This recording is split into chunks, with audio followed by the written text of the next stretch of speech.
That was the immense advantage of barbarian production, which was lost with the coming of civilization. To reconquer it, but on the basis of the gigantic control of nature now achieved by man, and of the free association now made possible, will be the task of the next generations. Not so among the Greeks. The rise of private property in herds and articles of luxury led to exchange between individuals, to the transformation of products into commodities. And here lie the seeds of the whole subsequent upheaval. When the producers no longer directly consumed their product themselves, but let it pass out of their hands in the act of exchange, they lost control of it. They no longer knew what became of it. The possibility was there that one day it would be used against the producer to exploit and oppress him. For this reason, no society can permanently retain the mastery of its own production and the control over the social effects of its process of production unless it abolishes exchange between individuals. But the Athenians were soon to learn how rapidly the product asserts its mastery over the producer when once exchange between individuals has begun and products have been transformed into commodities. With the coming of commodity production, individuals began to cultivate the soil on their own account, which soon led to individual ownership of land. Money followed, the general commodity with which all others were exchangeable.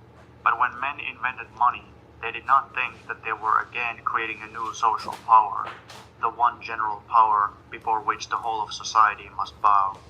And it was this new power, suddenly sprung to life without knowledge or will of its creators, which now, in all the brutality of its youth, gave the Athenians the first taste of its might. What was to be done? The old Gentile constitution had not only shown itself powerless before the triumphal march of money, it was absolutely incapable of finding any place within its framework for such things as money, creditors, debtors, and forcible collection of debts. But the new social power was there. Pious wishes and yearning for the return of the good old days would not drive money and usury out of the world. Further, a number of minor breaches had also been made in the Gentile constitution. All over Attica, and especially in Athens itself, the members of the different gentes and phratries became still more indiscriminately mixed with every generation, although even now, an Athenian was only allowed to sell land outside his gens, not the house in which he lived. The division of labor between the different branches of production, agriculture, handicrafts, in which there were again innumerable subdivisions, trade, shipping, and so forth, had been carried further with every advance of industry and commerce. The population was now divided according to occupation into fairly permanent groups, each with its new common interests, and since the gens and phratry made no provision for dealing with them, new offices had to be created. The number of slaves had increased considerably, and even at that time must have far exceeded the number of free Athenians. The Gentile constitution originally knew nothing of slavery, and therefore had no means of keeping these masses of bondsmen in order. Finally, trade had brought to Athens a number of foreigners who settled there on account of the greater facilities of making money. They also could claim no rights or protection under the old constitution, and though they were received with traditional tolerance, they remained a disturbing and alien body among the people. In short, the end of the Gentile constitution was approaching. Society was outgrowing it more every day. Even the worst evils that had grown up under its eyes were beyond its powers to check or remove. But in the meantime, the state had quietly been developing. The new groups formed by the division of labor, first between town and country, then between the different branches of town labor, had created new organs to look after their interests. Official posts of all kinds had been set up, and above everything else, the young state needed a power of its own, which in the case of the seafaring Athenians could at first only be a naval power, for the purpose of carrying on small wars and protecting its merchant ships. At some unknown date before Solon, the Naucrarii were set up, small territorial districts, 12 to each tribe. Each Naucratia had to provide equip and man a warship, and also contribute 2 horsemen. This institution was a twofold attack on the Gentile constitution. In the first place, it created a public force which was no longer simply identical with the whole body of the armed people. Secondly, for the first time, it divided the people for public purposes, not by groups of kinship, but by common place of residence. We shall see the significance of this.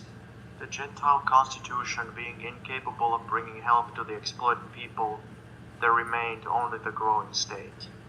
And the state brought them its help in the form of the Constitution of Solon, thereby strengthening itself again at the expense of the old constitution. Solon, the manner in which his reform, which belongs to the year 594 BC, was carried through does not concern us here, opened the series of so-called political revolutions, and he did so with an attack on property. All revolutions hitherto have been revolutions to protect one kind of property against another kind of property. They cannot protect the one without violating the other. In the Great French Revolution, feudal property was sacrificed to save bourgeois property. In that of Solon, the property of the creditors had to suffer for the benefit of the property of the debtors. The debts were simply declared void. We do not know the exact details, but in his poems, Solon boasts of having removed the mortgage columns from the fields and brought back all the people who had fled or been sold abroad on account of debt. This was only possible by open violation of property.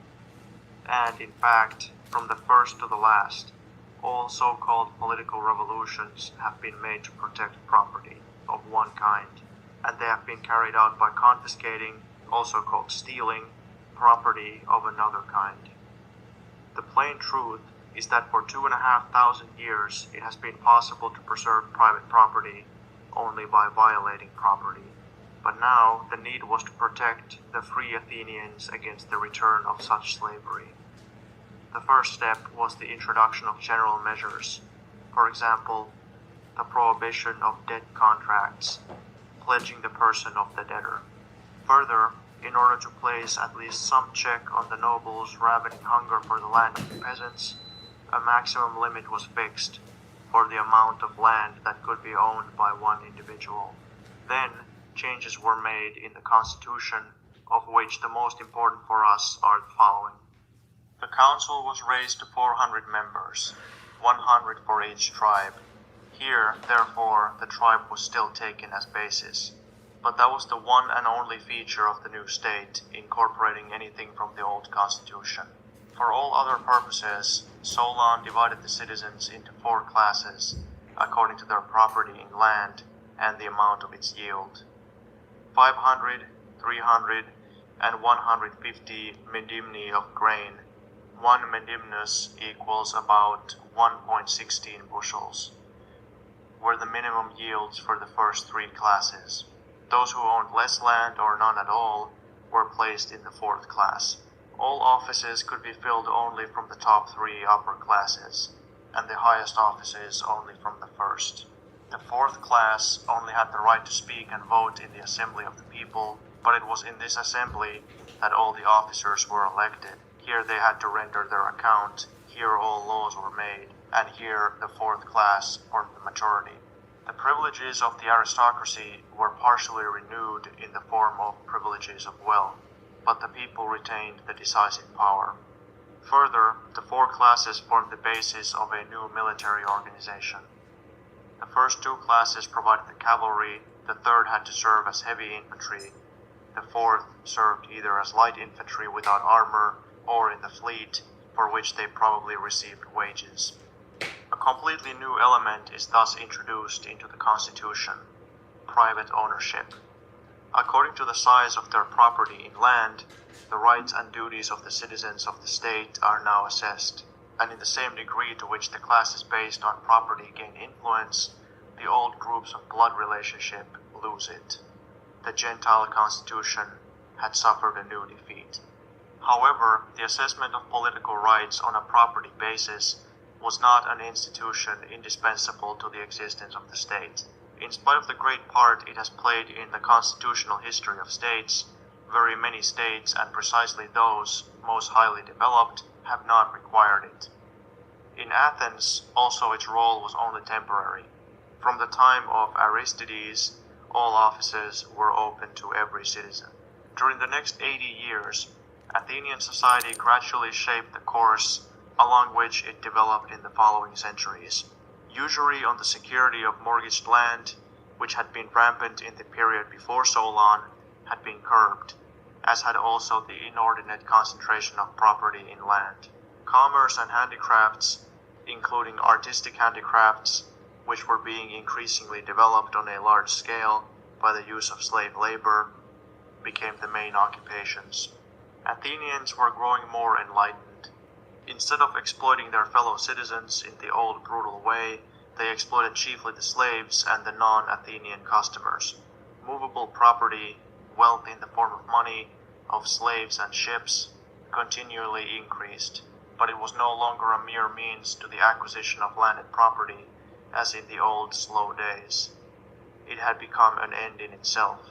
On the one hand, the old power of the aristocracy now had to contend with successful competition from the new class of rich industrialists and merchants. But on the other hand, the ground was also cut away from beneath the last remnants of the old Gentile constitution. The gentes, phratries, and tribes, whose members were now scattered all over Attica and thoroughly intermixed, had thus become useless as political bodies. Numbers of Athenian citizens did not belong to any gens at all. They were immigrants, who had indeed acquired rights of citizenship, but had not been adopted into any of the old kinship organizations. In addition, there was the steadily increasing number of foreign immigrants who only had rights of protection. Meanwhile, the fights went on between parties. The nobility tried to win back their former privileges and for a moment regained the upper hand until the revolution of Cleisthenes 509 BC overthrew them finally, but with them also the last remnants of the Gentile constitution. In his new constitution, Cleisthenes ignored the four old tribes founded on gentes and phratries. In their place appeared a completely new organization on the basis of division of the citizens merely according to their place of residence, such as had been already attempted in the Nocrarii. Only domicile was now decisive, not membership of a kinship group. Not the people, but the territory was now divided. The inhabitants became a mere political appendage of the territory. The whole of Attica was divided into 100 communal districts called demes, each of which was self-governing. The citizens resident in each deme, demotes, elected their president, demarch, and treasurer, as well as 30 judges with jurisdiction in minor disputes. They were also given their own temple and patron divinity or hero, whose priests they elected. Supreme power in the deme was vested in the assembly of the demotes. As Morgan rightly observed, here is the prototype of the self-governing American township. The modern state, in its highest development, ends in the same unit with which the rising state in Athens began. 10 of these units, demes, formed a tribe, which, however, is now known as a local tribe to distinguish it from the old tribe of kinship. The local tribe was not only a self-governing political body, but also a military body. It elected its phylarch, or tribal chief, who commanded the cavalry, the taxiarch, commanding the infantry, and the strategos, who was in command over all the forces raised in the tribal area. It further provided 5 warships with their crews and commanders, and received as patron deity an Attic hero, after whom it was named. Lastly, it elected 50 councillors to the Athenian council. At the summit was the Athenian state, governed by the council composed of the 500 councillors elected by the 10 tribes, and in the last instance by the assembly of the people, at which every Athenian citizen had the right to attend and to vote. Archons and other officials managed the various departments of administration and justice. In Athens, there was no supreme official with executive power.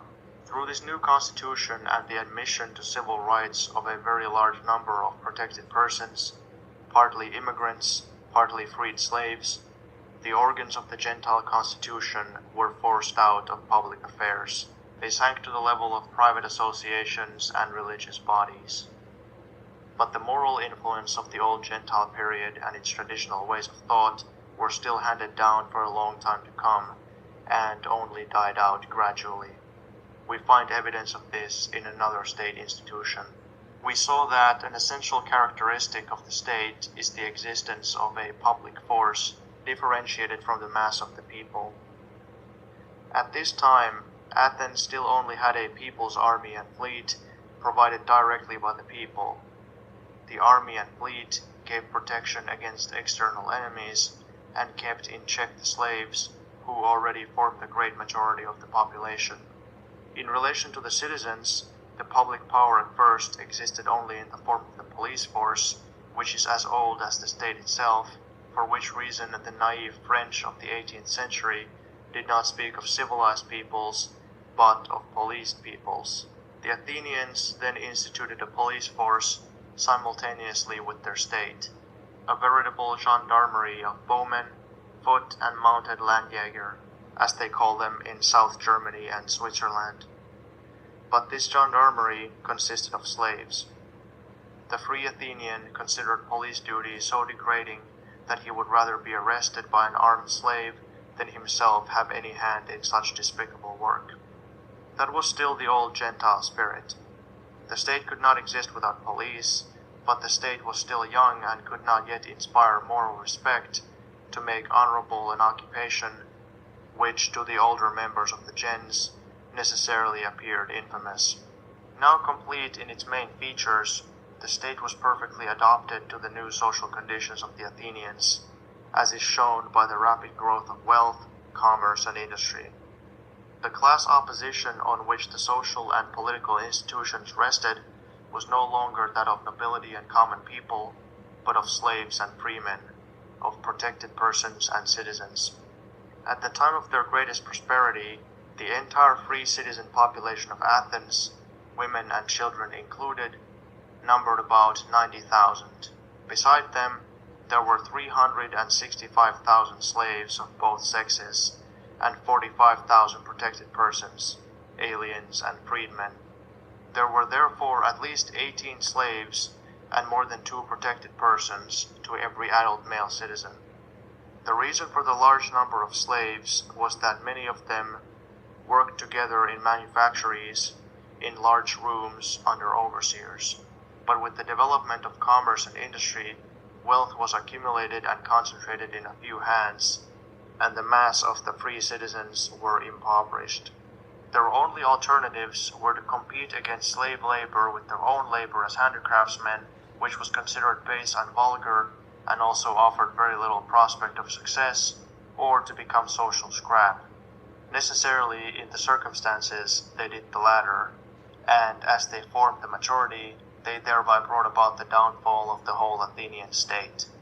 The downfall of Athens was not caused by democracy, as the European lick-spittle historians assert to flatter their princes, but by slavery, which banned the labor of free citizens.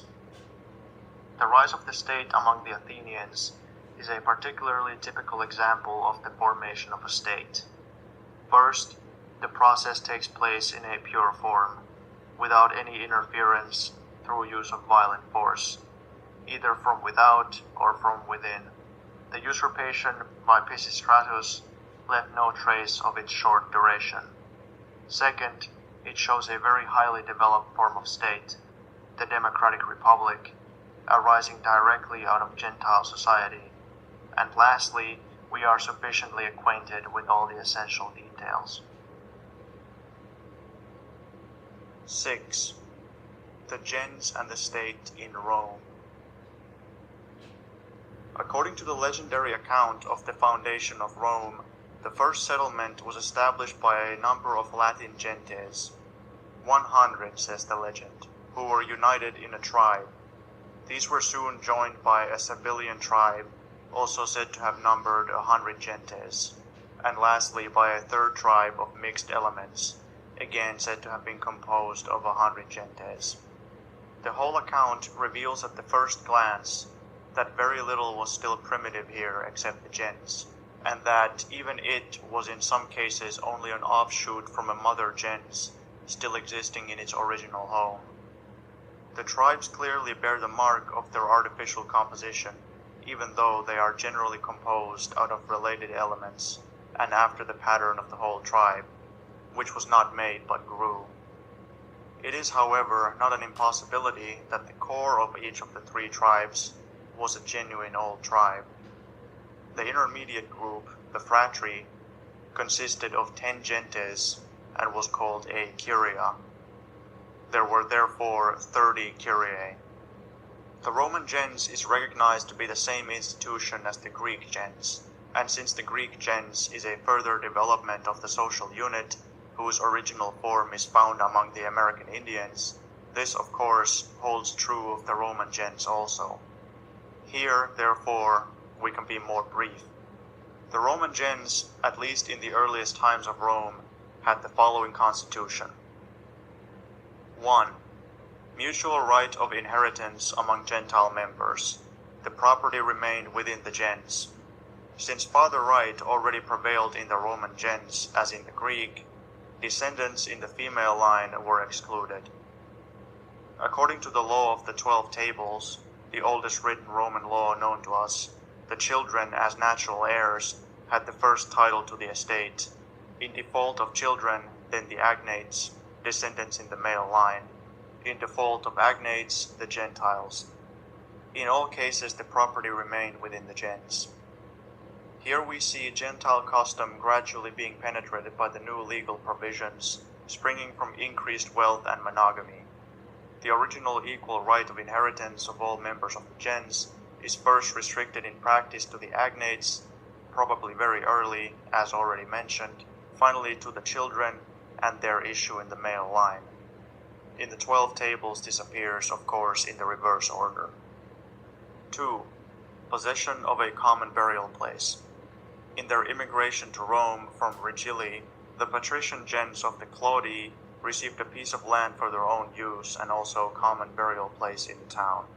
Even in the time of Augustus, the head of Varus, who had fallen in the battle of the Teutoburg forest, was brought to Rome and interred in the Gentilitas Tumulusi. The gens, Quintilia, therefore still had its own burial mound. 3. Common religious rites. These, the Sacra Gentilitia, are well known. 4.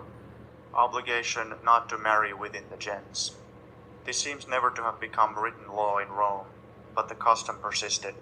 Of all the countless Roman married couples whose names have been preserved, there is not one where husband and wife had the same Gentile name. The law of inheritance also proves the observance of this rule. The woman loses her agnatic rights on marriage and leaves her gens. Neither she nor her children can inherit from her father or his brothers, because otherwise the inheritance would be lost to the father's gens. There is no sense in this rule unless a woman may not marry a member of her own gens. 5. Common land. In primitive times, the gens had always owned common land, ever since the tribal land began to be divided up. Among the Latin tribes, we find the land partly in the possession of the tribe, partly of the gens, and partly of the households, which at that time can hardly have been single families. Romulus is said to have made the first allotment of land to individuals, about 2.5 acres, 2 jugera, to a person. But later we still find land owned by the gentes, to say nothing of the state land, round which the whole internal history of the Republic centers. 6. Obligation of mutual protection and help among members of the gens. Only vestiges remain in written history. From the very start, the Roman state made its superior power so manifest that the right of protection against injury passed into its hands. When Appius Claudius was arrested, The whole of his gens, even those who were his personal enemies, put on mourning. At the time of the Second Punic War, the gentes joined together to ransom their members who had been taken prisoner. The Senate prohibited them from doing so. 7. Right to bear the Gentile name. Persisted till the time of the emperors. Freedmen were allowed to use the Gentile name of their former master, but without Gentile rights. 8. Right to adopt strangers into the gens. This was done through adoption into a family, as among the Indians, which carried with it acceptance into the gens. 9. The right to elect the chief and to depose him is nowhere mentioned.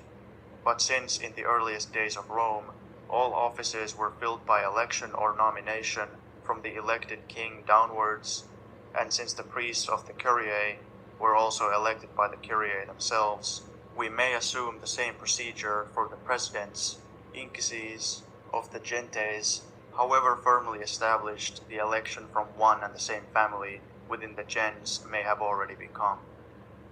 Such were the rights of a Roman gens.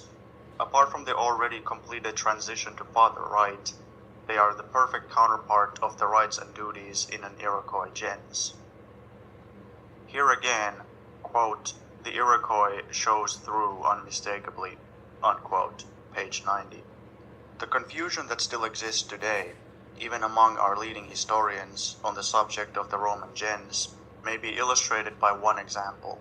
In his paper on Roman family names in the period of the Republic and of Augustus, Mommsen writes, quote, the Gentile name belongs to all the male members of the gens, excluding, of course, the slaves, but including adopted and protected persons.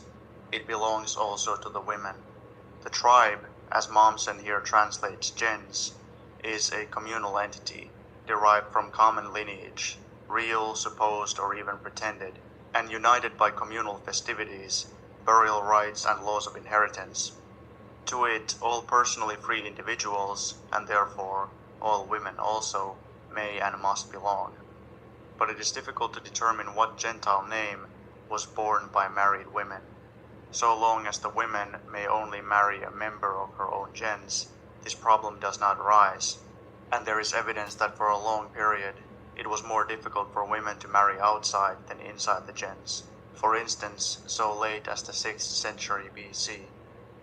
The right of gentis in nuptio, marriage outside the gens, was a personal privilege, conceded as a reward, but when such marriages outside the tribe took place, the wife, in earliest times, must thereby have gone over to her husband's tribe.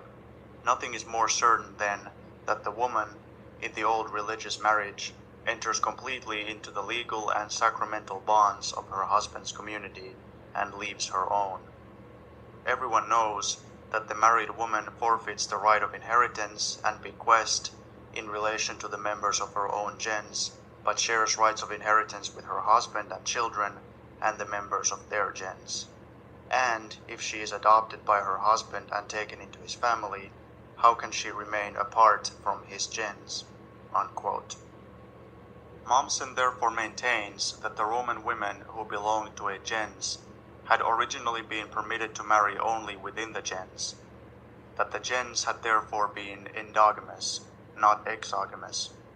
This view, which is in contradiction to all the evidence from other peoples, rests chiefly, if not exclusively, on one much disputed passage from Livy, Book 39, Chapter 19, according to which the Senate in the year 568, after the foundation of the city, or 186 BC, decreed that Fecenia Hispala shall have the right to dispose of her property, to decrease it, to marry outside the gens, and to choose for herself a guardian, exactly as if her deceased husband had conferred this right on her by testament, that she may marry a free man, and that the man who takes her to wife shall not be considered to have committed a wrongful or shameful act thereby.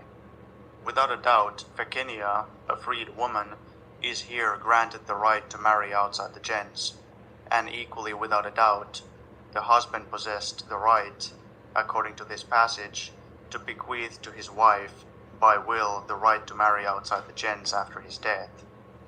But outside which gens? If the woman had to marry within her gens, as Mommsen assumes, she remained within this gens also after her marriage.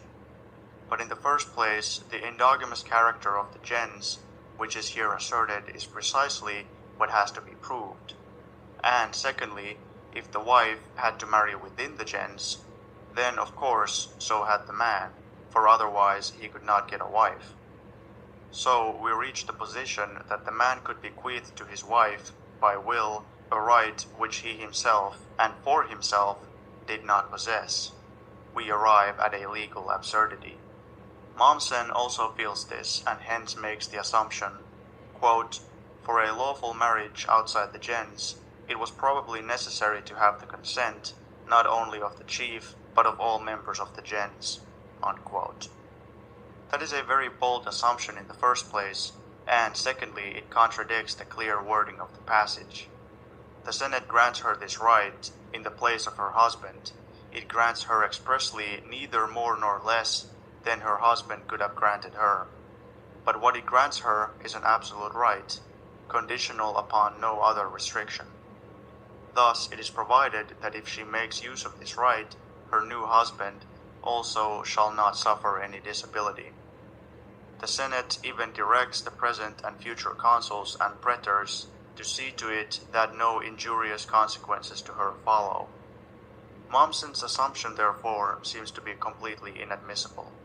Or assume that the woman married a man from another gens, but herself remained in the gens into which she had been born. Then, according to the above passage, the man would have the right to allow his wife to marry outside her own gens. That is, he would have had the right to make dispositions in the affairs of a gens to which he did not even belong. The thing is so patently absurd that we need waste no more words on it. Hence there only remains the assumption that in her first marriage the woman married a man from another gens, and thereby immediately entered the gens of her husband, which Mommsen himself actually admits to have been the practice when the woman married outside her gens. Then everything at once becomes clear. Severed from her old gens by her marriage, and accepted into the Gentile group of her husband, the woman occupies a peculiar position in her new gens. She is indeed a member of the gens, but not related by blood. By the mere manner of her acceptance as a Gentile member, she is entirely excluded from the prohibition against marrying within the gens, for she has just married into it. Further, she is accepted as one of the married members of the gens, and, on her husband's death, inherits from his property the property of a Gentile member.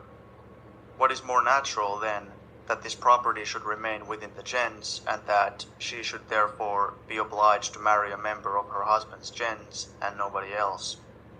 And, if an exception is to be made, who is so competent to give her the necessary authorization as the man who has bequeathed her this property, her first husband? At the moment when he bequeaths to her a part of his property, and at the same time allows her to transfer it into another gens through marriage, or in consequence of marriage, this property still belongs to him, and he is therefore literally disposing of his own property. As regards the woman herself and her relation to her husband's gens, it was he who brought her into the gens by a free act of will, the marriage.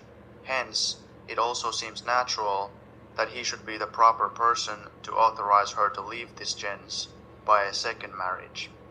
In a word, the matter appears simple and natural as soon as we abandon the extraordinary conception of the endogamous Roman gens and regard it with Morgan as originally exogamous. There still remains one last assumption which has also found adherents, and probably the most numerous.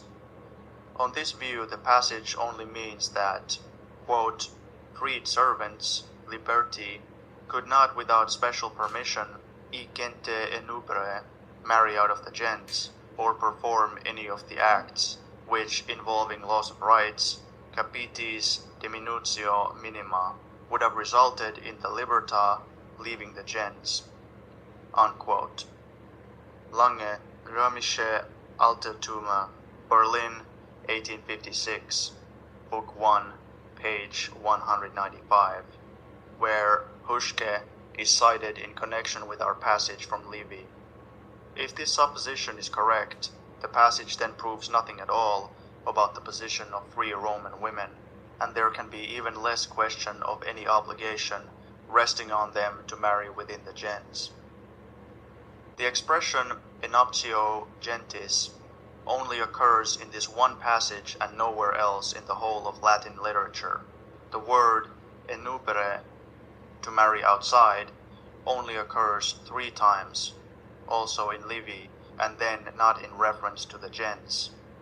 The fantastic notion that Roman women were only allowed to marry within their gens owes its existence solely to this one passage, but it cannot possibly be maintained, for either the passage refers to special restrictions for freed women, in which case it proves nothing about free women, ingenue, or it applies also to free women, and then it proves on the contrary that the woman married as a rule outside her gens, but on her marriage entered into the gens of her husband, which contradicts Mommsen and supports Morgan. Almost 3 centuries after the foundation of Rome, the Gentile groups were still so strong that a patrician gens, that of the Fabii, was able to undertake an independent campaign with the permission of the Senate against the neighboring town of Veii. 306 Fabii are said to have set out and to have been killed to a man in an ambush. According to the story, only one boy who had remained behind survived to propagate the gens. As we have said, 10 gentes form a phratry, which among the Romans was called a curia, and had more important public functions than the Greek phratry. Every curia had its own religious rites, shrines, and priests. The latter as a body formed one of the Roman priestly colleges. 10 curiae formed a tribe, which, probably like the rest of the Latin tribes, originally had an elected president, military leader, and high priest. The 3 tribes together formed the Roman people, the populus Romanus. Thus, no one could belong to the Roman people unless he was a member of a gens, and through it of a curia and a tribe. The first constitution of the Roman people was as follows. Public affairs were managed in the first instance by the Senate, which, as Niebuhr first rightly saw, was composed of the presidents of the 300 gentes. It was because they were the elders of the gens that they were called fathers, patres, and their body, the Senate, council of the elders, from senex, old. Here again the custom of electing always from the same family in the gens brought into being the first hereditary nobility. These families called themselves patricians and claimed for themselves exclusive right of entry into the Senate and tenure of all other offices. The acquiescence of the people in this claim in course of time and its transformation into an actual right appear in legend as the story that Romulus conferred the patriciate and its privileges on the first senators and their descendants. The Senate, like the Athenian bulle, made final decisions in many matters and held preparatory discussions on those of greater importance, particularly new laws. With regard to these, the decision rested with the assembly of the people, called the Comitia Curiata, Assembly of the Curiae. The people assembled together, grouped in curiae, each curiae probably grouped in gentes. Each of the 30 curiae had 1 vote in the final decision. The assembly of the curiae accepted or rejected all laws, elected all higher officials, including the rex, so-called king, declared war. The Senate, however, concluded peace, and as a supreme court, decided on the appeal of the parties concerned all cases involving death sentence on a Roman citizen. Lastly, besides the Senate and the assembly of the people, there was the rex, who corresponded exactly to the Greek Basilius and was not at all the almost absolute king which Mommsen made him out to be. Footnote: the Latin rex is the same as the Celtic Irish rig, tribal chief, and the Gothic Reichs. That Reichs signified head of the gens or tribe, as did also originally the German word Fürst, meaning first, see English first, and Danish Förste, is shown by the fact that already in the 4th century the Goths had a special word for the later king, the military leader of the whole people, Theudans.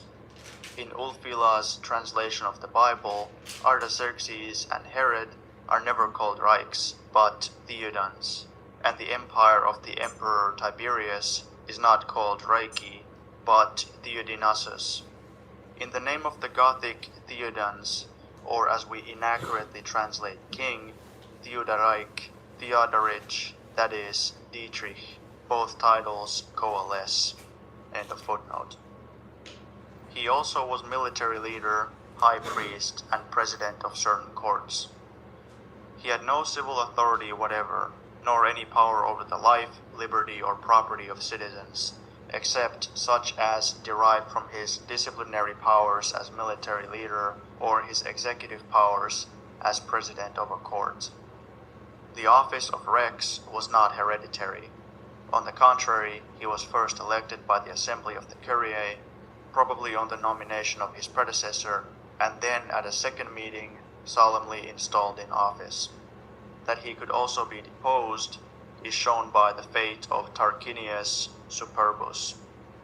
Like the Greeks of the heroic age, the Romans in the age of the so-called kings lived in a military democracy founded on gentes, phratries and tribes, and developed out of them.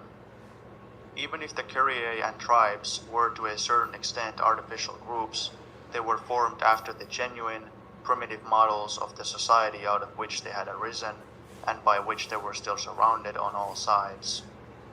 Even if the primitive patrician nobility had already gained ground, even if the reges were endeavoring gradually to extend their power, it does not change the original, fundamental character of the constitution, and that alone matters.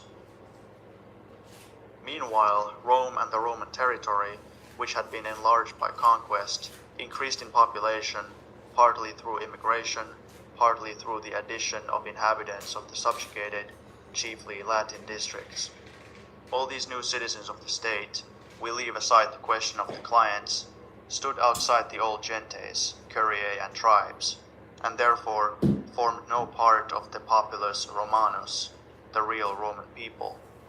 They were personally free, could own property in land, and had to pay taxes and do military service. But they could not hold any office, nor take part in the assembly of the curiae, nor share in the allotment of conquered state lands. They formed a class that was excluded from all public rights, the plebs. Owing to their continually increasing numbers, their military training and their possession of arms, they became a powerful threat to the old populace, which now rigidly barred any addition to its own ranks from outside. Further, landed property seems to have been fairly equally divided between populace and plebs, while the commercial and industrial wealth, though not as yet much developed, was probably for the most part in the hands of the plebs. The great obscurity which envelops the completely legendary primitive history of Rome, an obscurity considerably deepened by the rationalistically pragmatical interpretations and accounts given of the subjects by later authors with legalistic minds, makes it impossible to say anything definite about the time, course, or occasion of the revolution which made an end of the old Gentile constitution. All that is certain is that the cause lay in the struggles between plebs and populace. The new constitution, which was attributed to the Rex Servius Tullius and followed the Greek model, particularly that of Solon, created a new assembly of the people, in which populace and plebeian, without distinction, were included or excluded, according to whether they performed military service or not. The whole male population, liable to bear arms, was divided on a property basis into 6 classes. The lower limit in each of the 5 classes was 1. 100,000 asses, 2. 75,000 asses, 3. 50,000 asses, 4. 25,000 asses. 5. 11,000 asses. According to Durea de la Malle, the equivalent to about 14,000, 10,500, 7,000, 3,600, and 1,570 marks, respectively.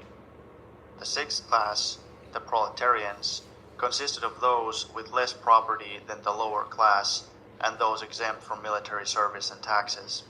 In the new popular assembly of the centuries, Comitia Centuriata, the citizens appeared in military formation, arranged by companies in their centuries of 100 men, each century having one vote. Now the first class put 80 centuries in the field, the second 22, the third 20, the fourth 22, the fifth 30, and the sixth also 1 century for the sake of appearances. In addition, there was also the cavalry, drawn from the wealthiest men, with 18 centuries. Total 193. 97 votes were thus required for a clear majority. But the cavalry and the first class alone had together 98 votes, and therefore the majority. If they were agreed, they did not ask the others. They made their decision, and it stood. This new assembly of the centuries now took over all political rights of the former assembly of the Curiae, with the exception of a few nominal privileges. The Curiae and the gentes of which they were composed were thus degraded, as in Athens, to mere private and religious associations, and continued to vegetate as such for a long period, while the assembly of the Curiae soon became completely dormant. In order that the 3 old tribes of kinship should also be excluded from the state, 4 local tribes were instituted, each of which inhabited 1/4 of the city and possessed a number of political rights. Thus in Rome also, even before the abolition of the so-called monarchy, the old order of society based on personal ties of blood was destroyed, and in its place was set up a new and complete state constitution based on territorial division and difference of wealth. Here, the public power consisted of the body of citizens liable to military service, in opposition not only to the slaves, but also to those excluded from service in the army and from possession of arms, the so-called proletarians. The banishment of the last Rex, Tarquinius Superbus, who usurped real monarchic power, and the replacement of the office of Rex by 2 military leaders, consuls, with equal powers as among the Iroquois, was simply a further development of this new constitution. Within this new constitution, the whole history of the Roman Republic runs its course, with all the struggles between patricians and plebeians for admission to office, and the final merging of the patrician nobility in the new class of the great land and money owners, gradually swallowing up all the land of the peasant ruined by military service, employed slave labor to cultivate the enormous estates thus formed, depopulated Italy, and so threw open the door not only to the emperors, but also to their successors, the German barbarians. 7. The gens among Celts and Germans.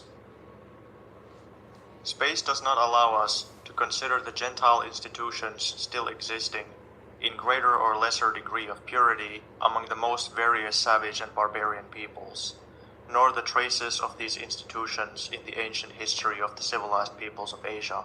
The institutions or other traces are found everywhere.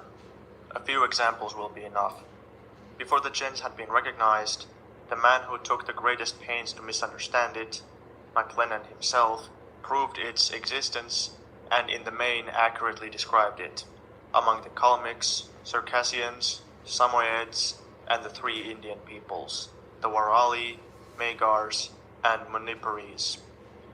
Recently it had been discovered and described by M. Kovalevsky among the Bashavs, Shevsurs, Shvanets, and other Caucasian tribes. Here we will only give some short notes on the occurrence of the gens among Celts and Germans. The oldest Celtic laws, which have been preserved, show the gens still fully alive.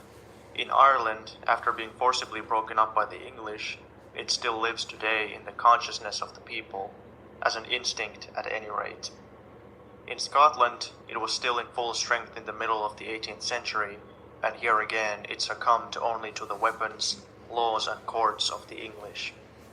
The old Welsh laws, which were recorded in writing several centuries before the English conquest, at the latest in the 11th century, still show common tillage of the soil by whole villages, even if only as an exceptional relic of a once general custom. Each family had 5 acres for its own cultivation, a piece of land was cultivated collectively as well, and the yield shared.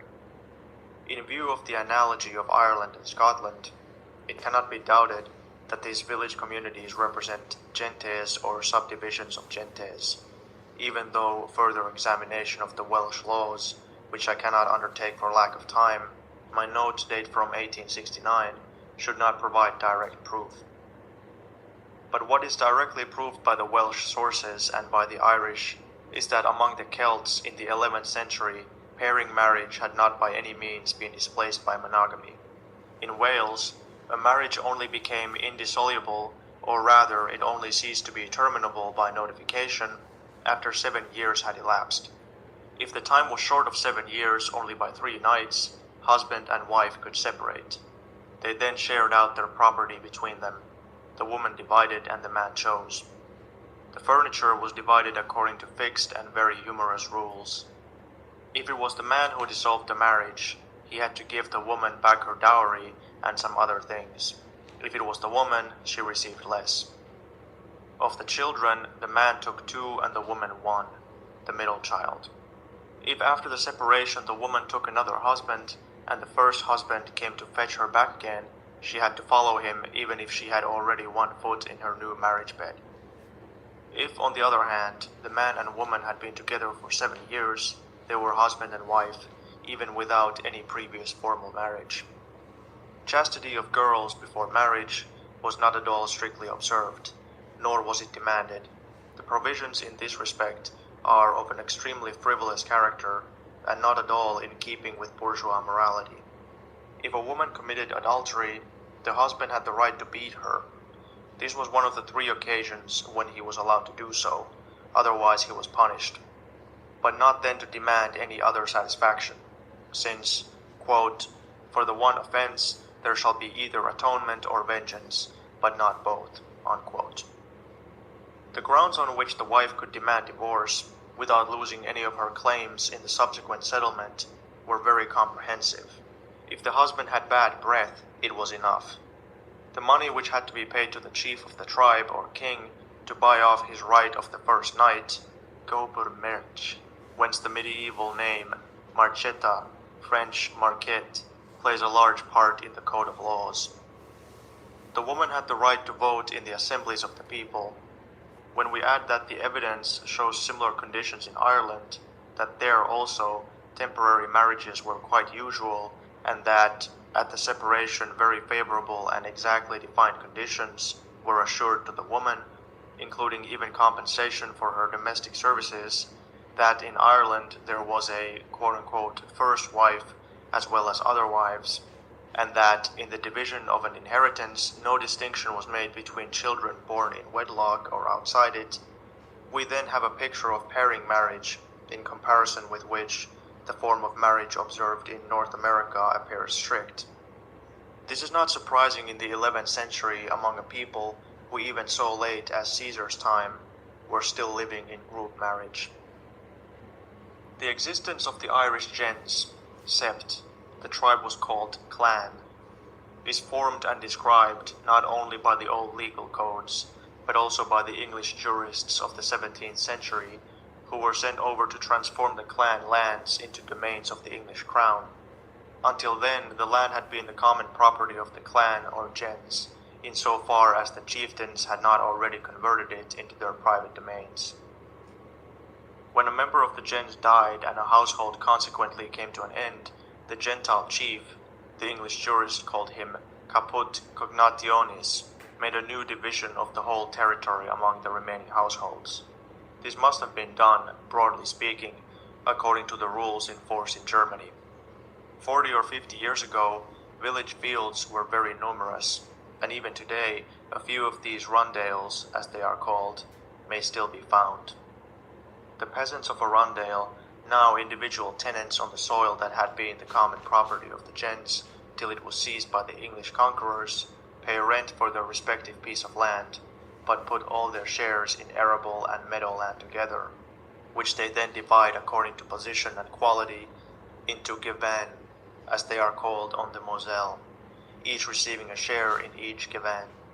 Moorland and pasture land are used in common. Only 50 years ago, new divisions were still made from time to time, sometimes annually. The field map of such a village looks exactly like that of a German Gehöferschaft, peasant community, on the Moselle or in the Mittelwald. The gens also lives on in the quote-unquote factions. The Irish peasants often divide themselves into parties based apparently on perfectly absurd or meaningless distinctions. To the English they are quite incomprehensible and seem to have no other purpose than the favorite ceremony of two factions hammering one another. They are artificial revivals, modern substitutes for the dispersed gentes, manifesting in their own peculiar manner the persistence of the inherited Gentile instinct. In some districts, the members of the gens still live pretty much together on the old territory. In the 30s, the great majority of the inhabitants of County Monaghan still had only 4 family names, that is, they were descended from 4 gentes or clans. Footnote: during a few days spent in Ireland, I realized afresh to what an extent the country people still live in the conceptions of the Gentile period. The landed proprietor, whose tenant the farmer is still regarded by the latter as a kind of chief of the clan, whose duty it is to manage the land in the interest of all, while the farmer pays tribute in the form of rent, but has a claim upon him for assistance in times of necessity. Similarly, everyone who is well off is considered under an obligation to assist his poorer neighbors when they fall on hard times. Such help is not charity. It is what the poorer member of the clan is entitled to receive from the wealthier member or the chief. One can understand the complaints of the political economists and jurists about the impossibility of making the Irish peasant grasp the idea of modern bourgeois property. The Irishman simply cannot get it into his head that there can be property with rights but no duties. But one can also understand that when Irishmen, with these naive Gentile conceptions, suddenly find themselves in one of the big English or American towns, among a population with completely different ideas of morality and justice, they easily become completely confused about both morality and justice and lose all their bearings, with the result that masses of them become demoralized. End of footnote. In Scotland, the decay of the Gentile organization dates from the suppression of the Rising of 1745. The precise function of the Scottish clan in this organization still awaits investigation, but that the clan is a Gentile body is beyond doubt. In Walter Scott's novels, the Highland clan lives before our eyes. It is, says Morgan, quote, an excellent type of the gens in organization and in spirit, and an extraordinary illustration of the power of the Gentile life over its members. We find in their feuds and blood revenge, in their localization by gentes, in their use of lands in common, in the fidelity of the clansman to his chief, and of the members of the clan to each other, the usual and persistent features of Gentile society. Descent was in the male line, the children of the males remaining members of the clan, while the children of its female members belonged to the clans of their respective fathers. Unquote. But that formerly mother right prevailed in Scotland is proved by the fact that, according to Betty, in the royal family of the Picts, succession was in the female line. Among the Scots, as among the Welsh, a relic even of the Penaluan family persisted into the Middle Ages, in the form of the right of the first knight, which the head of the clan or the king, as last representative of the former community of husbands, had the right to exercise with every bride, unless it was compounded for money. That the Germans were organized in gentes until the time of the migrations is beyond all doubt. They can have occupied the territory between the Danube, Rhine, Vistula, and the northern seas only a few centuries before our era. The Cypri and Teutons were then still in full migration, and the Suevi did not find any permanent habitation until Caesar's time. Caesar expressly states of them that they had settled in gentes and kindreds, gentibus cognationibus, and in the mouth of a Roman of the Julian gens, the word gentibus has a definite meaning which cannot be argued away. The same was true of all the Germans. They seemed still to have settled by gentes even in the provinces they conquered from the Romans. The code of laws of the Alemanni confirms that the people settled by kindreds, genealogiae, in the conquered territory south of the Danube. Genealogy is used in exactly the same sense as Markgenossenschaft or Dorfgenossenschaft, mark or village community, later. Kovalevsky had recently put forward the view that these genealogiae are the large household communities among which the land was divided and from which the village community only developed later. This would then probably also apply to the Fara, with which expression the Burgundians and the Lombards, that is, a Gothic and a Herminonian or High German tribe, designated nearly, if not exactly, the same thing as the genealogiae in the Alemannian Code of Laws. Whether it is really a gens or a household community must be settled by further research. The records of language leave us in doubt whether all the Germans had a common expression for gens, and what that expression was. Etymologically, the Gothic kuni, Middle High German kune, corresponds to the Greek genos and the Latin gens, and is used in the same sense. The fact that the term for woman comes from the same root, Greek gyne, Slav zina, Gothic kvino, Old Norse kona, kuna, points back to the time of mother right. Among the Lombards and Burgundians we find, as already mentioned, the term fara, which Grimm derives from an imaginary root, fisan, to beget. I should prefer to go back to the more obvious derivation from faran, faren, to travel or wander. Fara would then denote a section of the migrating people which remained permanently together and almost as a matter of course would be composed of relatives. In the several centuries of migration, first to the east and then to the west, the expression came to be transferred to the kinship group itself. There are, further, the Gothic Sibia, Anglo-Saxon Sib, Old High German Sibia, Sima, kindred. Old Norse only has the plural Sibiar, relatives. The singular only occurs as the name of a goddess, Sif. Lastly, still another expression occurs in the Hildebrandslied, where Hildebrand asks Hadubrand, quote, "Who is thy father among the men of the people, or of what kin art thou?" Unquote. In as far as there was a common German name for the gens, it was probably the Gothic huni that was used.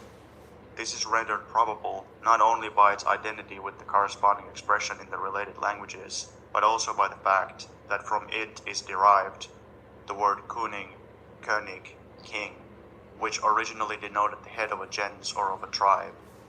Sibia, kindred, does not seem to call for consideration. At any rate, Sibiar in Old Norse denotes not only blood relations, but also relations by marriage. Thus it includes the members of at least two gentes, and hence Sif itself cannot have been the term for the gens. As among the Mexicans and Greeks, so also among the Germans, the order of battle, both the cavalry squadrons and the wedge formations of the infantry, was drawn up by gentes. Tacitus' use of the vague expression, quote, "by families and kindreds," unquote, is to be explained through the fact that in his time the gens in Rome had long ceased to be a living body. A further passage in Tacitus is decisive. It states that the maternal uncle looks upon his nephew and his own son, and that some even regard the bond of blood between the maternal uncle and the nephew as more sacred and close than that between father and son, so that when hostages are demanded, the sister's son is considered a better security than the natural son of the man whom it is desired to bind. Here we have living evidence described as particularly characteristic of the Germans, of the matriarchal and therefore primitive gens. Footnote: The peculiar closeness of the bond between maternal uncle and nephew, which derives from the time of mother right and is found among many peoples, is only recognized by the Greeks in their mythology of the heroic age. According to Diodorus 4:34, Meleager slays the sons of Thestius, the brothers of his mother Althma. She regards this deed as such an inexpiable crime that she curses the murderer, her own son, and prays for his death. The gods hear her wishes, the story says, and put an end to Meleager's life. Also according to Diodorus 4:44, the Argonauts land in Thrace under Heracles, and there find that Pincus, at the instigation of his new wife, is shamefully ill-treating the two sons born to him by his former wife, the Boread Cleopatra, whom he has put away. But among the Argonauts there are also Boreads, brothers of Cleopatra, therefore maternal uncles of the maltreated boys. They at once take up their new nephew's cause, free them, and kill their guards. End of footnote. If a member of such a gens gave his own son as a pledge of his oath, and the son then paid the penalty of death for his father's breach of faith, the father had to answer for that to himself. But if it was a sister's son who was sacrificed, then the most sacred law of the gens was violated. The member of the gens who was nearest of kin to the boy or youth, and more than all others bound to protect him, was guilty of his death. Either he should not have pledged him, or he should have kept the agreement. Even if we had no other trace of Gentile organization among the Germans, this one passage would suffice. Still more decisive, because it comes about 800 years later, is a passage from the Old Norse poem of the twilight of the gods and the end of the world, the Voluspa. In this quote-unquote vision of the series, into which Christian elements are also interwoven, as Bang and Bugge have now proved, the description of the period of universal degeneration and corruption leading up to the great catastrophe contains the following passage. Quote, "Brothers will make war upon one another and become one another's murderers. The children of sisters will break kinship." Unquote. Sister Ungar means the son of the mother's sister, and that these sisters' sons should betray the blood bond between them is regarded by the poet as an even greater crime than that of fratricide. The force of the climax is in the word Sister Ungar, which emphasizes the kinship on the mother's side. If the word had been Siskina born, brothers or sisters' children, or Siskina sinir, brothers or sisters' sons, the second line would not have been a climax to the first, but would merely have weakened the effect. Hence, even in the time of the Vikings, when the Voluspa was composed, the memory of mother right had not been obliterated in Scandinavia.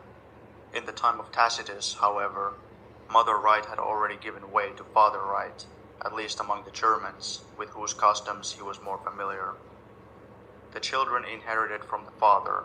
If there were no children, the brothers and the uncles on the father's and the mother's side. The fact that the mother's brother was allowed to inherit is connected with the survivals of mother right already mentioned, and again proves how new father right still was among the Germans at that time.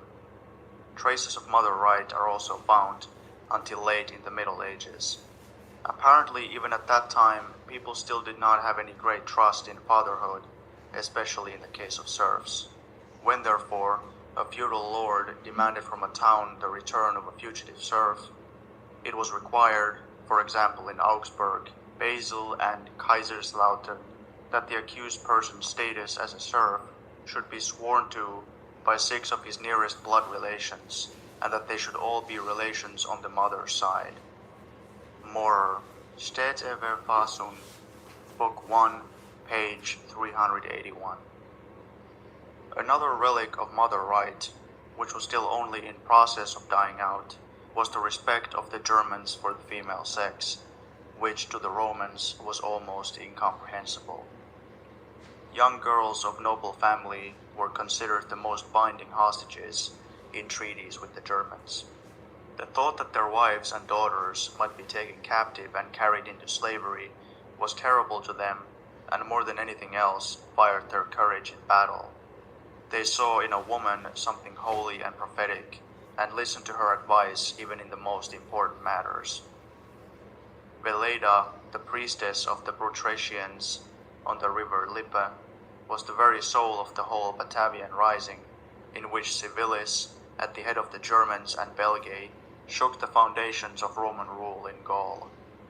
In the home, the woman seems to have held undisputed sway, though, together with the old people and the children, she also had to do all the work, while the man hunted, drank, or idled about.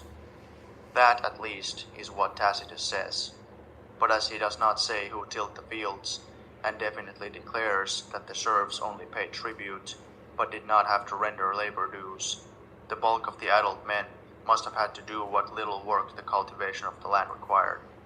The form of marriage, as already said, was a pairing marriage, which was gradually approaching monogamy. It was not yet strict monogamy, as polygamy was permitted for the leading members of the tribe. In general, strict chastity was required of the girls, in contrast to the Celts, and Tacitus also speaks with special warmth of the sacredness of the marriage tie among the Germans.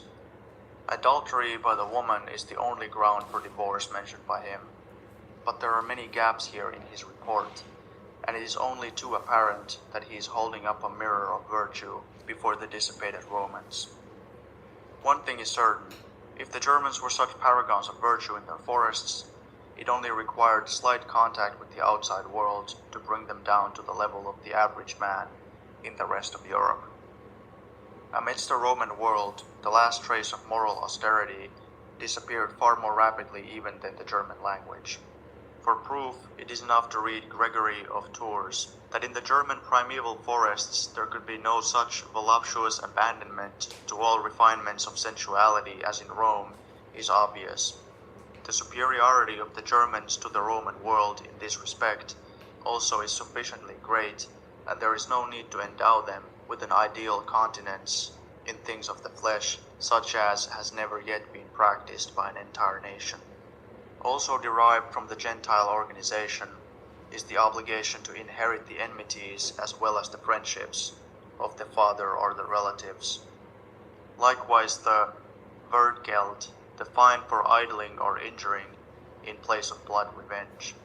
The Wertgeld, which only a generation ago was regarded as a specifically German institution, has now been shown to be general among hundreds of peoples as a milder form of the blood revenge originating out of the Gentile organization. We find it, for example, among the American Indians, who also regard hospitality as an obligation. Tacitus' description of hospitality as practiced among the Germans, Germania, chapter 21, is identical almost to the details with that given by Morgan of his Indians. The endless, burning controversy as to whether the Germans of Tacitus' time had already definitely divided land, or not, and how the relevant passages are to be interpreted, now belongs to the past. No more words need to be wasted on this dispute, since it has been established that among almost all peoples the cultivated land was tilled collectively by the gens, and later by communistic household communities, such as were still found by Caesar among the Suevi, and that after this the land was allotted to individual families with periodical repartitions, which are shown to have survived as a local custom in Germany down to our day. If in 150 years between Caesar and Tacitus the Germans had changed from the collective cultivation of the land, expressly attributed by Caesar to the Suevi, they had no divided or private fields whatever, he says, to individual cultivation with annual repartition of the land, that is surely progress enough. The transition from that stage to complete private property in land during such a short period and without any outside interference is a sheer impossibility. What I read in Tacitus is simply what he says in his own dry words. They change or divide afresh the cultivated land every year, and there is enough common land left over. It is the stage of agriculture and property relations in regard to the land which exactly corresponds to the Gentile constitution of the Germans at that time. I leave the preceding paragraph unchanged as it stood in the former editions. Meanwhile, the question has taken another turn, since Kovalevsky has shown, see pages 51 to 52, that the patriarchal household community was a very common, if not universal, intermediate form between the matriarchal communistic family and the modern isolated family. It is no longer a question of whether private property in land is communal or private, which was the point at issue between Maurer and Waits, but a question of the form of the communal property. There is no doubt at all that the Suebi in Caesar's time not only owned the land in common, but also cultivated it in common for the common benefit. Whether the economic unit was the gens or the household community, or a communistic kinship group intermediate between the two, or whether all three groups occurred according to the conditions of the soil, these questions will be in dispute for a long time to come. Kovalevsky maintains, however, that the conditions described by Tacitus presuppose the existence not of the mark or village community, but of the household community, and that the village community only develops out of the latter much later as a result of the increase in population. According to this view, the settlements of the Germans in the territory of which they were already in possession at the time of the Romans, and also in the territory which they later took from the Romans, were not composed of villages, but of large household communities, which included several generations, cultivated an amount of land proportionate to the number of their members, and had common use with their neighbors of the surrounding waste. The passage in Tacitus about changing the cultivated land would then have to be taken in an agronomic sense. The community cultivated a different piece of land every year, and allowed the land cultivated the previous year to lie fallow or run completely to waste. The population being scanty, there was always enough waste left over to make any disputes about land unnecessary. Only in the course of centuries, when the number of members in the household communities had increased so much that a common economy was no longer possible under the existing conditions of production, did the communities dissolve. The arable and meadow lands, which had hitherto been common, were divided in the manner familiar to us, first temporarily and then permanently, among the single households which were now coming into being, while forest, pasture land, and water remained common. In the case of Russia, this development seems to have proved a historical fact. With regard to Germany, and secondarily the other Germanic countries, it cannot be denied that in many ways this view provides a better explanation of the sources and an easier solution to difficulties than that held hitherto, which takes the village community back to the time of Tacitus. On the whole, the oldest documents, such as the Codex Larisamensis, can be explained much better in terms of the household community than of the village community. On the other hand, this view raises new difficulties and new questions, which have still to be solved. They can only be solved by new investigations, but I cannot deny that in the case also of Germany, Scandinavia, and England, there is very great probability in favor of the intermediate form of the household community. While in Caesar's time the Germans had only just taken up or were still looking for settled abodes, in Tacitus' time they had already a full century of settled life behind them. Correspondingly, the progress in the production of the necessities of life is unmistakable. They live in log houses, their clothing is still very much that of primitive people of the forests, coarse woolen mantles, skins, for women and notable people underclothing of linen. Their food is milk, meat, wild fruits, and, as Pliny adds, oatmeal porridge, still the Celtic national food in Ireland and Scotland. Their wealth consists in cattle and horses, but of inferior breed. The cows are small, poor in build, and without horns. The horses are ponies, with very little speed. Money was used rarely and in small amounts. It was exclusively Roman. They did not work gold or silver, nor did they value it. Iron was rare, and at least among the tribes on the Rhine and the Danube, seems to have been almost entirely imported, not mined. Runic writing, imitated from the Greek or Latin letters, was a purely secret form of writing, used only for religious magic. Human sacrifices were still offered. In short, we here see a people which had just raised itself from the middle to the upper stage of barbarism. But whereas the tribes living immediately on the Roman frontiers were hindered in the development of an independent metal and textile industry by the facility with which Roman products could be imported, such industry undoubtedly did develop in the northeast, on the Baltic. The fragments of weapons found in the Schleswig marshes, long iron sword, coat of mail, silver helmet, and so forth, together with Roman coins of the end of the 2nd century, and the German metal objects distributed by the migrations, show quite a pronounced character of their own, even when they derive from an originally Roman model. Emigration into the civilized Roman world put an end to this native industry everywhere except in England.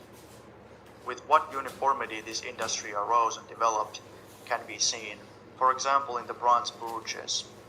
Those found in Burgundy, Romania, and on the Sea of Azov might have come out of the same workshop as those found in England and Sweden, and are just as certainly of Germanic origin.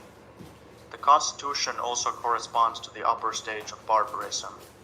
According to Tacitus, there was generally a council of chiefs, principes, which decided minor matters, but prepared more important questions for decisions by the assembly of the people. At the lower stage of barbarism, so far as we have knowledge of it, as among the Americans, this assembly of the people still comprises only the members of the gens, not yet that of the tribe or of the confederacy of tribes. The chiefs, principes, are still sharply distinguished from the military leaders, duces, just as they are among the Iroquois. They already subsist partially on gifts of cattle, corn, etc., from the members of the tribe. As in America, they are generally elected from the same family. The transition to father right favored, as in Greece and Rome, the gradual transformation of election into hereditary succession, and hence the rise of a noble family in each gens. This old, so-called tribal nobility disappeared for the most part during the migrations or soon afterwards. The military leaders were chosen without regard to their descent, solely according to their ability. They had little power and had to rely on the force of example. Tacitus expressly states that the actual disciplinary authority in the army lay with the priests. The real power was in the hands of the assembly of the people. The king or the chief of the tribe presides. The people decide. No, by murmurs. Yes, by acclamation and clash of weapons. The assembly of the people is at the same time an assembly of justice. Here complaints are brought forward and decided, and sentences of death passed. The only capital crimes being cowardice, treason against the people, and unnatural lust. Also in the gentes and other subdivisions of the tribe, all the members sit in judgment under the presidency of the chief, who, as in all early German courts, can only have guided the proceedings and put questions. The actual verdict was always given among Germans everywhere by the whole community. Confederacies of tribes have grown up since the time of Caesar. Some of them already had kings. The supreme military commander was already aiming at the position of tyrant, as among the Greeks and Romans, and sometimes secured it. But these fortunate usurpers were not by any means absolute rulers. They were, however, already beginning to break the fetters of the Gentile constitution. Whereas freed slaves usually occupied a subordinate position, since they could not belong to any gens, as favorites of the new kings, they often won rank, riches, and honors. The same thing happened after the conquest of the Roman Empire by these military leaders, who now became kings of great countries. Among the Franks, slaves and freedmen of the king played a leading part, first at the court and then in the state. The new nobility was to a great extent descended from them. One institution particularly favored the rise of kingship, the retinues. We have already seen among the American Indians how, side by side with the Gentile constitution, private associations were formed to carry on wars independently. Among the Germans, these private associations had already become permanent. A military leader who had made himself a name gathered around him a band of young men eager for booty, whom he pledged to personal loyalty, giving the same pledge to them. The leader provided their keep, gave them gifts, and organized them on a hierarchic basis. A bodyguard and a standing troop for smaller expeditions, and a regular corps of officers for operations on a larger scale. Weak as these retinues must have been, and as we in fact find them to be later, for example under Odo Acer in Italy, they were nevertheless the beginnings of the decay of the old freedom of the people, and showed themselves to be such during and after the migrations. For in the first place, they favored the rise of monarchic power.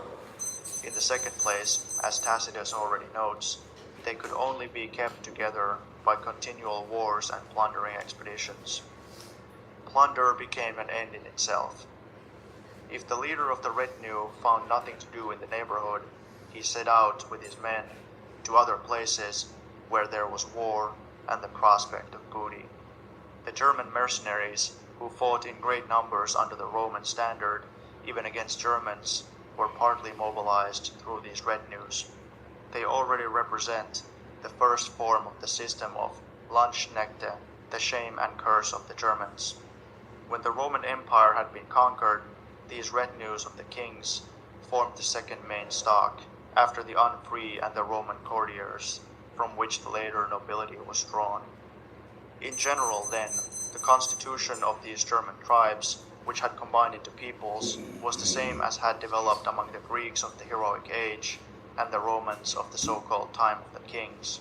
Assembly of the people, council of the chiefs of the gentes, military leader, who is already striving for real monarchic power. It was the highest form of constitution which the Gentile order could achieve. It was the model constitution of the upper stage of barbarism. If society passed beyond the limits within which this constitution was adequate, that meant the end of the Gentile order. It was broken up and the state took its place. 8. The formation of the state among Germans.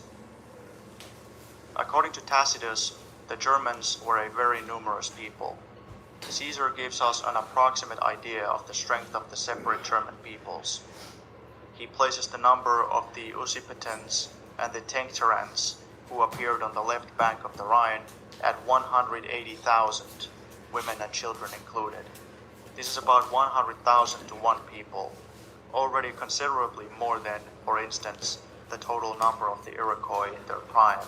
When no more than 20,000 strong, they were the terror of the whole country, from the Great Lakes to the Ohio and the Potomac. Footnote. The number assumed here is confirmed by a statement of Diodorus about the Celts of Gaul. Quote, "In Gaul dwell many people of varying strength. Among those that are greatest, the number is about 200,000. Among the smallest, 50,000. Unquote. Diodorus Siculus, 575. On an average, therefore, 125,000. It can undoubtedly be assumed that, owing to their higher stage of development, the single peoples among the Gauls were rather larger than among the Germans." End of footnote. On the map, if we try to group the better-known peoples settled near the Rhine, according to the evidence of the reports, a single people occupies the space of a Prussian government district, that is, about 10,000 square kilometers, or 182 geographical square miles. In parentheses, about 4,000 square miles. Editor's note. Now, the Germania Magna of the Romans, which reached as far as the Vistula, had an area of 500,000 square kilometers in round figures. Reckoning the average number of each people at 100,000, the total population of Germania Magna would work out at 5 million, a considerable figure for a barbarian group of peoples, but compared with our conditions, 10 persons to the square kilometer, or about 550 to the geographical square mile, extremely low. But that by no means exhausts the number of the Germans then living. We know that all along the Carpathians and down to the south of the Danube, there were German peoples descended from Gothic tribes, such as the Bastarnians, Peusinians, and others, who were so numerous that Pliny classes them together as the fifth main tribe of the Germans. As early as 180 BC, they make their appearance as mercenaries in the service of the Macedonian king Perseus, and in the first years of Augustus, still advancing, they almost reached Adrianople. If we estimate these at only 1 million, the probable total number of the Germans at the beginning of our era must have been at least 6 million. After permanent settlements had been founded in Germany, the population must have grown with increasing rapidity. The advances in industry we mentioned are in themselves proof of this. The objects found in the Schleswig marshes date from the 3rd century, according to the Roman coins discovered with them. At this time, therefore, there was already a developed metal and textile industry on the Baltic, brisk traffic with the Roman Empire, and a certain degree of luxury among the more wealthy, all signs of a denser population.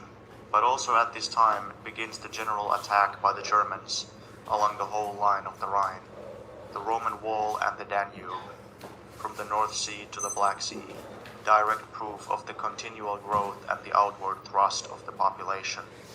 For 3 centuries the fight went on, during which the whole main body of the Gothic peoples, with the exception of the Scandinavian Goths and the Burgundians, thrust southeast, forming the left wing on the lone front of attack, while on the center, the High Germans, Hermionians, pushed forward down the upper Danube, and on the right wing, the Ishovonians, now called Franks, advanced along the Rhine.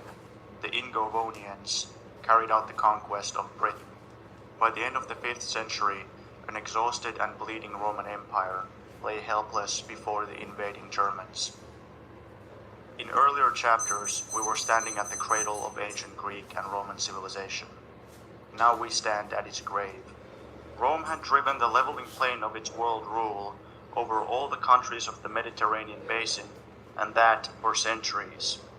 Except when Greek offered resistance, all natural languages had been forced to yield to a debased Latin.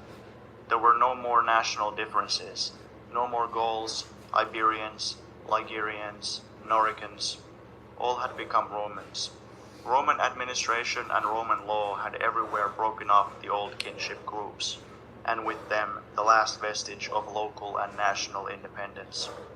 The half-baked culture of Rome provided no substitute. It expressed no nationality, only the lack of nationality. The elements of new nations were present everywhere. The Latin dialects of the various provinces were becoming increasingly differentiated. The natural boundaries, which once had made Italy, Gaul, Spain, Africa, independent territories, were still there and still made themselves felt. But the strength was not there to fuse these elements into new nations. There was no longer a sign anywhere of capacity for development, or power of resistance, to say nothing of creative energy. The enormous mass of humanity in the whole enormous territory was held together by one bond only, the Roman state, and the Roman state had become in the course of time their worst enemy and oppressor. The provinces had annihilated Rome. Rome itself had become a provincial town like the rest, privileged but no longer the ruler, no longer the hub of the world empire. Not even the seat of the emperors or sub-emperors, who now lived in Constantinople, Treves, Milan. The Roman state had become a huge, complicated machine, exclusively for bleeding its subjects. Taxes, state imposts, and tributes of every kind pressed the mass of the people always deeper into poverty. The pressure was intensified until the exactions of governors, tax collectors, and armies made it unbearable. That was what the Roman state had achieved with its world rule. It gave as the justification of its existence that it maintained order within the empire and protected it against the barbarians without. But its order was worse than the worst disorder and the citizens whom it claimed to protect against the barbarians longed for the barbarians to deliver them. Social conditions were no less desperate. Already in the last years of the Republic, the policy of Roman rule had been to ruthlessly exploit the provinces. The empire, far from abolishing this exploitation, had organized it. The more the empire declined, the higher rose the taxes and levies, the more shamelessly the officials robbed and extorted. The Romans had always been too occupied in ruling other nations to become proficient in trade and industry. It was only as usurers that they beat all who came before or after. What commerce had already existed and still survived was now ruined by official extortion. It struggled on only in the eastern Greek part of the empire, which lies outside the present study.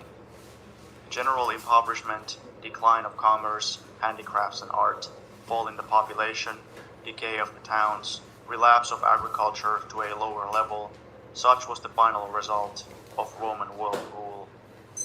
Agriculture, always the decisive branch of production throughout the ancient world, was now more so than ever. In Italy, the enormous estates, latifundia, which, since the end of the Republic, occupied almost the whole country, had been exploited in two different ways. They had been used either as pastures, the population being displaced by sheep and cattle, which could be tended by a few slaves, or as country estates, villae, where large-scale horticulture was carried on with masses of slaves, partly as a luxury for the owner, partly for the sale in town markets. The great grazing farms had kept going and had probably even extended. The country estates and their gardens had been ruined through the impoverishment of their owners and the decay of the towns.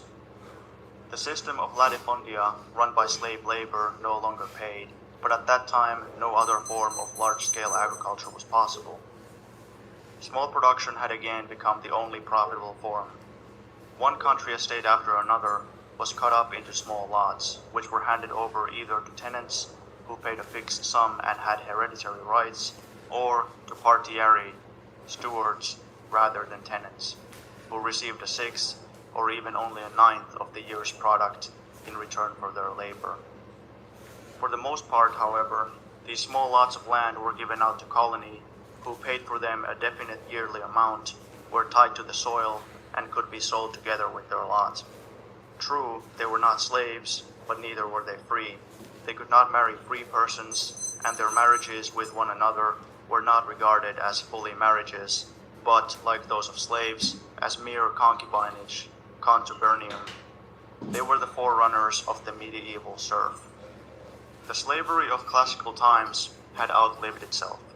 Whether employed on the land in large-scale agriculture or in manufacturing the towns, it no longer yielded any satisfactory return. The market for its products was no longer there, but the small-scale agriculture and the small handicrafts production, to which the enormous production of the empire in its prosperous days was now shrunk, had no room for numbers of slaves. Only for the domestic and luxury slaves of the wealthy was there still a place in society. But though it was dying out, slavery was still common enough to make all productive labor appear to be work for slaves, unworthy of free Romans, and everybody was a free Roman now. Hence, on the one side, increasing manumissions of the superfluous slaves, who were now a burden; on the other hand, a growth in some parts in the number of the colony, and in other parts of the declassed freemen, like the quote-unquote poor whites in the ex-slave states of America. Christianity is completely innocent of the gradual dying out of ancient slavery. It was itself actively involved in the system for centuries under the Roman Empire, and never interfered later with slave trading by Christians, not with the Germans in the north, or with the Phoenicians in the Mediterranean, or with the later trade in Negroes. Footnote. According to Bishop Liutprand of Cremona, in the 10th century, the chief industry of burden in the Holy German Empire, observe, was the manufacture of eunuchs, who were exported at great profits to Spain for the Moorish harems. End of footnote. Slavery no longer paid. It was for that reason it died out. But in dying out, it left behind its poisoned sting, the stigma attaching to the productive labor of freemen. This was the blind alley from which the Roman world had no way out. Slavery was economically impossible. The labor of freemen was morally ostracized. The one could be the basic form of social production no longer, the other not yet. Nothing could help here except a complete revolution. Things were no better in the provinces. We have most material about Gaul. Here, there was still a free small peasantry in addition to colony. In order to be secured against oppression by officials, judges, and usurers, these peasants often placed themselves under the protection, the patronage of a powerful person, and it was not only individuals who did so, but whole communities, so that in the 4th century, the emperors frequently prohibited the practice. But what help was this protection to those who sought it? Their patron made it a condition that they should transfer to him the rights of ownership in their pieces of land, in return for which he guaranteed them the use of the land for their lifetime, a trick which the Holy Church took note of and in the 9th and 10th centuries lustily imitated, to the increase of God's glory and its own lands. At this time, it is true, about the year 475, Bishop Salvianus of Marseille still inveighs indignantly against such theft.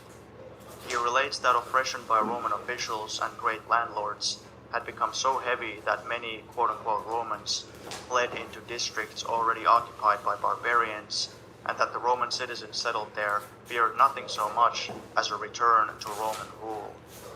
That parents, owing to their poverty, often sold their children into slavery at this time is proved by a decree prohibiting the practice. In return for liberating the Romans from their own state, the German barbarians took from them 2/3 of all the land and divided it among themselves. The division was made according to the Gentile constitution.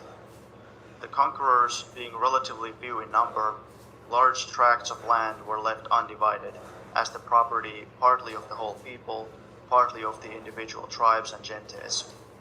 Within each gens, the arable and meadow land was distributed by lot in equal portions among the individual households. We do not know whether reallotments of the land were repeatedly carried out this time, but in any event, they were soon discontinued in the Roman provinces, and the individual lots became alienable private property, allodium. Woods and pastures remained undivided for common use.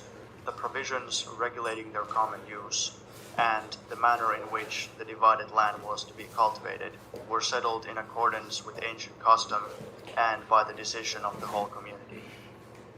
The longer the gens remained settled in its village, and the more the Germans and the Romans gradually merged, the more the bond of union lost its character of kinship and became territorial. The gens was lost in the marked community, in which, however, traces of its origin in the kinship of its members are often still visible.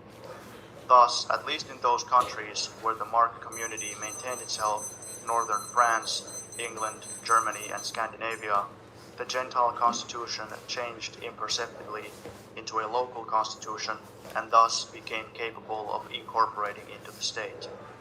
But it nevertheless retained that primitive democratic character which distinguishes the whole Gentile constitution, and thus, even in its later enforced degeneration and up to the most recent times, it kept something of the Gentile constitution alive to be a weapon in the hands of the oppressed. This weakening of the bond of blood in the gens followed from the degeneration of the organs of kinship, also in the tribe and in the entire people as a result of their conquests. As we know, rule over subjugated peoples is incompatible with the Gentile constitution. Here we can see this on a large scale. The German peoples, now masters of the Roman provinces, had to organize what they had conquered, but they could neither absorb the mass of Romans into the Gentile bodies, nor govern them through these bodies. At the head of the Roman local governing bodies, many of which continued for the time being to function, had to be placed a substitute for the Roman state, and the substitute could only be another state. The The organs of the Gentile constitution had to be transformed into state organs, and that very idly, for the situation was urgent.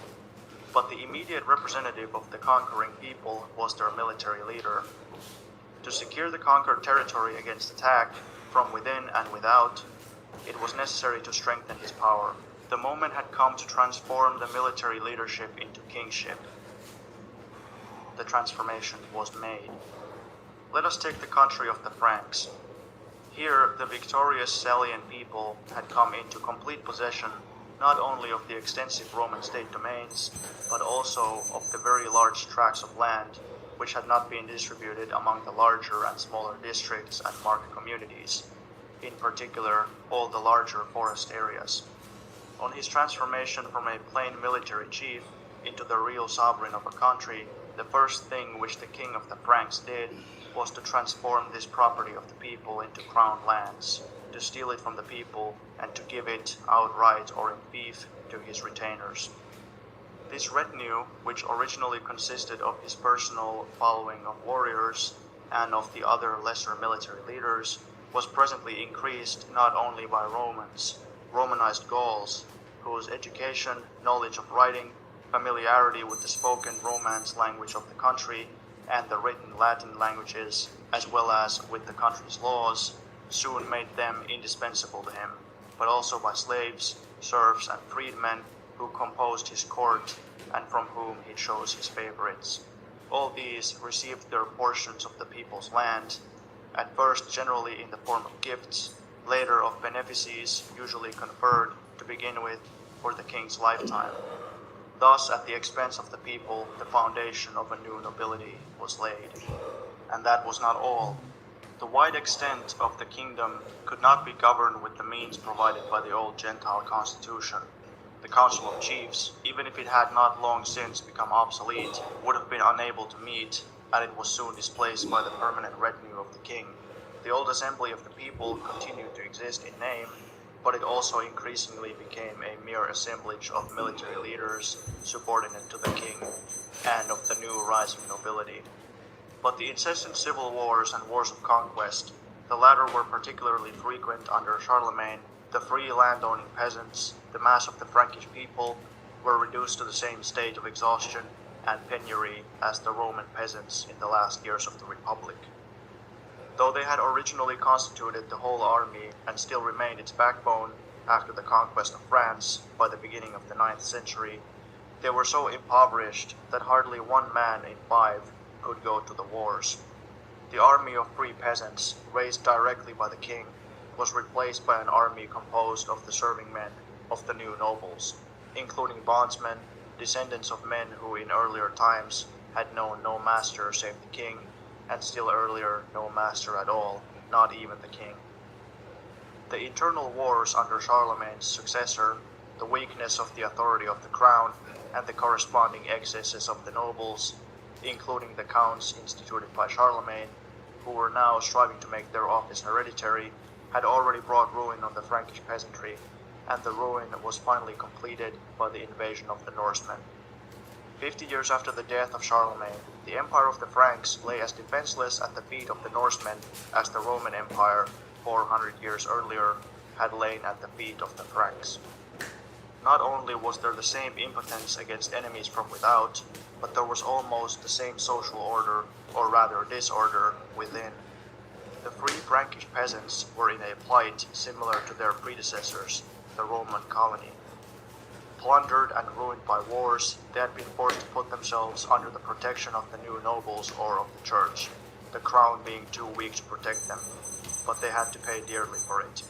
Like the Gallic peasants earlier, they had to transfer their rights of property in land to their protecting lord and receive the land back from him in tenancies of various and changing forms, but always only in return for service and dues. Once in this position of dependence, they gradually lost their personal freedom also. After a few generations, most of them were already serfs. How rapid was the disappearance of the free peasantry is shown by Irminon's records of the monastic possessions of the Abbey of Saint-Germain-des-Prés, at that time near, now in Paris. On the huge holdings of this abbey, which were scattered in the surrounding country, there lived in Charlemagne's time 2,788 households, whose members were almost without exception Franks with German names.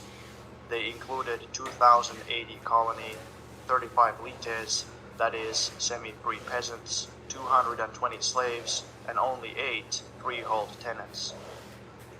The godless practice, as Salvianus called it, by which the protecting lord had the peasants' land transferred to himself as his own property, and only gave it back to the peasants for use during life, was now commonly employed by the church against the peasants.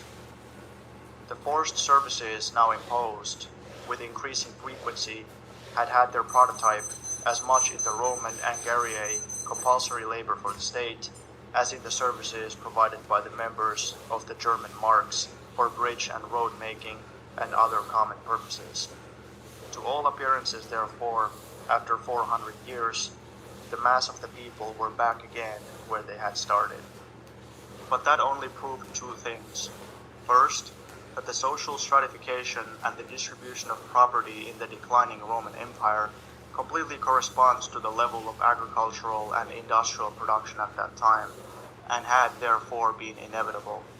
Second, that this level of production had neither risen nor fallen significantly during the following 4 centuries, and had therefore with equal necessity again produced the same distribution of property and the same classes in the population.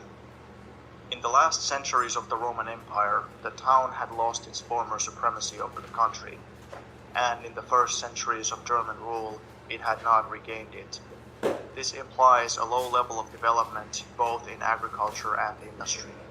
This general situation necessarily produces big ruling landowners and a dependent small peasantry. How impossible it was to graft onto such a society either the Roman system of latifundia, worked by slave labor, or the newer large-scale agriculture worked by forced services, is proved by Charlemagne's experiments with the famous imperial country estates, villae. These experiments were gigantic in scope, but they left scarcely a trace. They were continued only by the monasteries, and only for them they were fruitful. But the monasteries were abnormal social bodies. Founded on celibacy, they could produce exceptional results, but for that very reason, necessarily continued to be exceptional themselves. And yet, progress was made during these 400 years. Though at the end we find almost the same main classes as at the beginning, the human beings who formed these classes were different. Ancient slavery had gone, and so had the pauper freemen, who despised work as only fit for slaves. Okay. On that note, we'll wrap it up. Please like, share, and subscribe. And I'll see you tomorrow.